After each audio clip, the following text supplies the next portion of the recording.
ভুল করেও বাড়ির রান্নাঘরে এই 3 ধরনের বাসন কখনোই উল্টো করে রাখবেন না, না হলে বাস্তুদোষ লেগে পথের ভিখারি হতে বেশি সময় লাগবে না।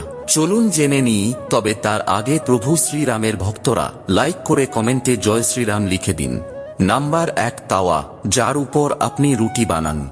অনেক বাড়িতেই রুটি বানানোর পর এই তাওয়া বা চাটুকে উল্টো করে রেখে দেওয়া হয়, তবে জেনে নিন ঘরে পণ্যের ত্রুটি এবং দারিদ্রতা আসার এটি একটি অন্যতম বড় কারণ হয়ে দাঁড়াতে পারে। তাই সব সময় গরম তাওয়া সোজাভাবে দাঁড় করিয়েই রাখা উচিত।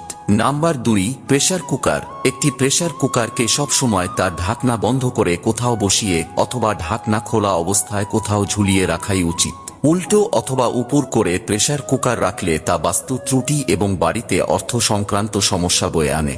এবং নাম্বার 3, কড়া অথবা কড়াই। কড়াই সব সময় ঝুলিয়ে রাখাই উচিত, তা না হলে এই কড়া উল্টো করে রাখলে মৃত্যু পর্যন্ত দারিদ্রতা